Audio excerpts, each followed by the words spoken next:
Oke, Assalamualaikum warahmatullahi wabarakatuh. Hari ini, malam ini jam 10 malam kurang lebih, tanggal 20 November. Gue baru nyampe di apartemen di Bangkok, akhirnya setelah jalan-jalan banyak ke Makau, ke Hong Kong, terus kemarin-kemarin gue lagi dari Jakarta juga, di Indonesia. Dan anak bini gue sekarang extend di sana, dan gue sekarang balik lagi ke Bangkok karena ya gue harus kembali kerja lagi.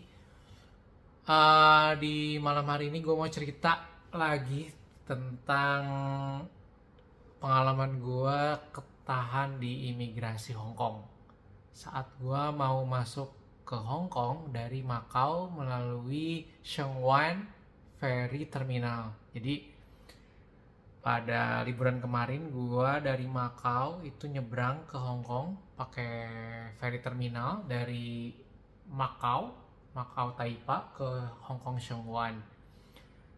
Nah, di imigrasi Macau ketika kita off dari Macau itu nggak ada masalah besar, nggak ada sesuatu yang apa ya yang memberatkan hati lah selain ada kejadian-kejadian lain. Nah, pada saat gua masuk di Hong Kong, ferry terminalnya mendarat atau berlabuh. Nah, gua kepisah nih sama anak bini gua. Gue kepisah sama anak bini gue di line imigrasi yang berbeda gitu.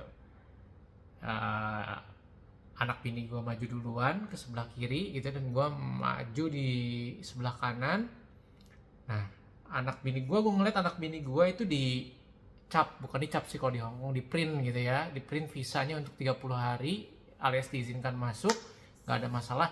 Nah, pas bagian gue, si petugasnya bilang, sempat nanya, "Is this your first time to come to Hong Kong?" I said yes.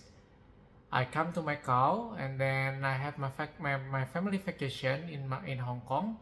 So this is my first time to go to Hong Kong, to arrive in Hong Kong.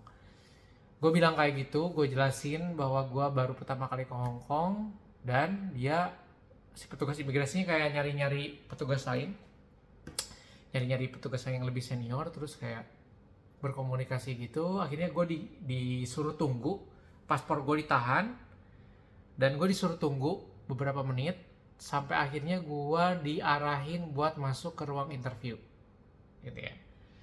Nah, di ruang interview gue sempat nunggu dulu karena dia kayaknya lagi ngesetting sesuatu ataupun ngesetting formulir yang harus dia isi.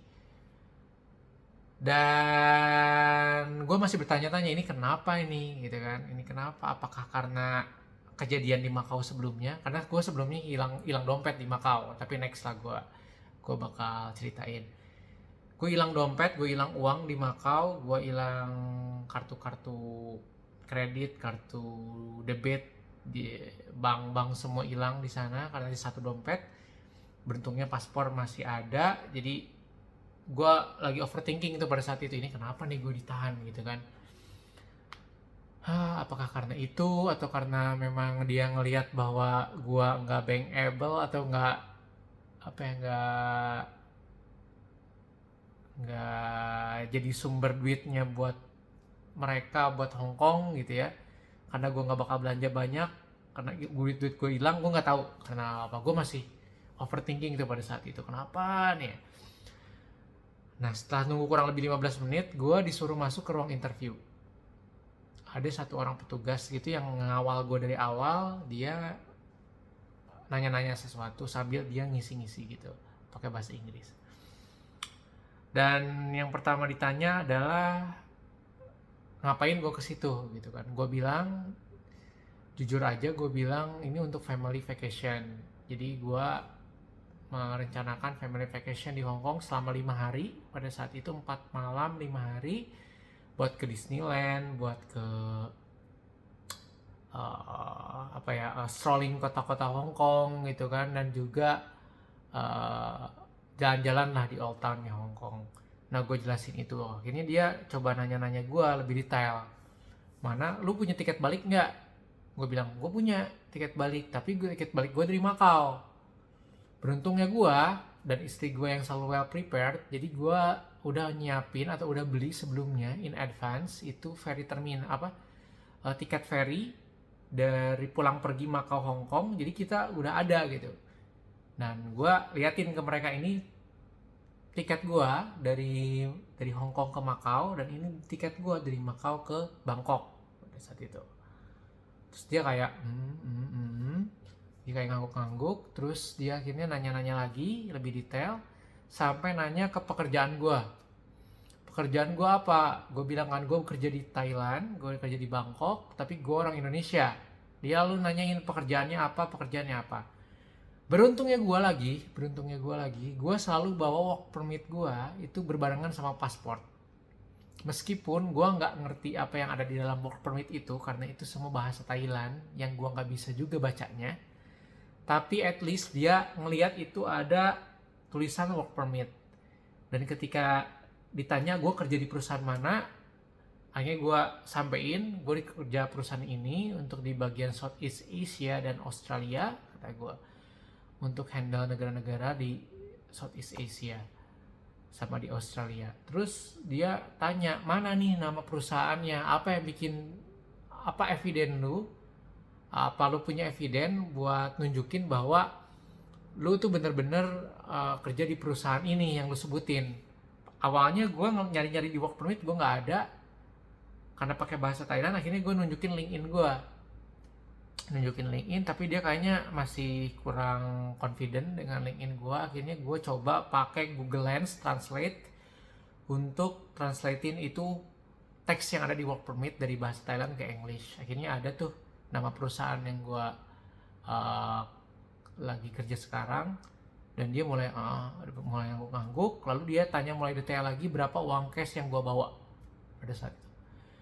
Nah ini gue agak sedikit deg-degan juga, karena gue dari Macau, setelah hilang dompet di Macau, gue narik duit kan di Macau. Dan di Macau itu, for your information, ada 2 mata uang yang berlaku, Macau MOP gitu ya, bahasa sananya, currency-nya, dan satu lagi Hong Kong dollar. Nah, gue bawa Hong Kong dollar di terakhir ini, meskipun kembaliannya Macau gitu. Jadi gue bilang, sekitar sekian ribu Hong Kong Macau gue bawa, di bini gue sekian ribu, di gue ada sekian ribu, dan gue bawa MOP juga.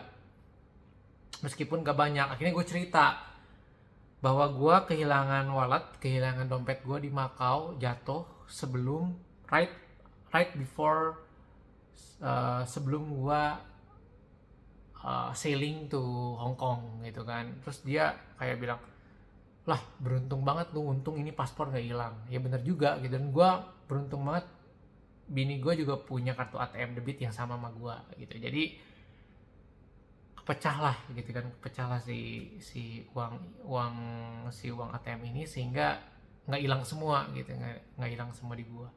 Oke, mulai nanya dia berapa pendapatan gue per bulan. Akhirnya gue kasih tahu ini pendapatan gue dalam baht dan dalam Hong Kong dollar kurang lebih sekian. Dia mulai ngangguk lagi, dan juga pekerjaan gue gitu kan. Dia mulai detail, spesialisasi lu di mana, selain bekerja di perusahaan ini lu ngambil spesialisasi apa, dan latihan kenapa lu bisa di-hire sama perusahaan ini. Ya kepo juga sih, tapi menurut gue itu pertanyaan-pertanyaan yang yang wajar untuk seorang yang pengen tahu background lu untuk masuk ke suatu negara gitu kan ya. Dan akhirnya gue coba ngobrol-ngobrol juga sama dia. Kayak gue sempet nanya, what is the issue, kata gue kan. Apa sih isu? Nggak ada masalah, nggak ada isu, gue cuma pengen tanya aja, katanya gitu kan. Habis di interview itu dia katanya wait here, katanya di ruang itu, di ruang tunggunya gitu ya. Tunggu di sini, gue mau konsultasi sama bos gue dulu. Gue bilang, oh oke, I will wait here, kata gue gitu kan. Gue bakal tunggu di situ. Setelah nggak lama gue bilang, oke sir, katanya silahkan masuk ke barisan imigrasi lagi. Dan akhirnya gue dapet visa masuk Hong Kong dari Hong Kong Sheung Wan Ferry Terminal. Nah dari pengalaman itu yang pertama gue masih bertanya-tanya apa motifnya, apakah hanya sampling doang, sampling doang karena mungkin jarang orang Indonesia masuk ke Hong Kong melalui Macau, atau gue nggak tahu persisnya kayak gimana.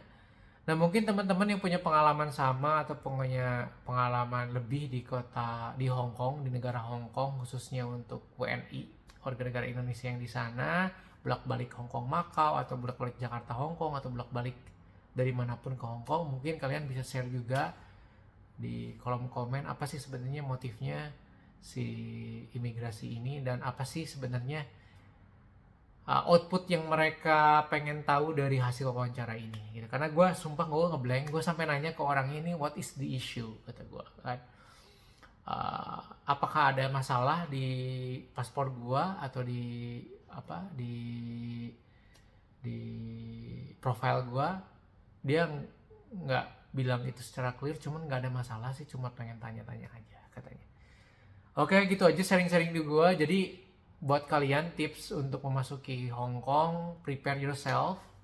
Selain prepare budget, prepare planning schedule juga harus matang juga, sehingga ketika kalian ditanya-tanya mau kemana, itu kalian udah siapin. Oh, salah satunya ditanyain tentang tiket hotel juga, jadi gue udah siapin semuanya, udah gue ada di handphone gue tinggal tunjukin.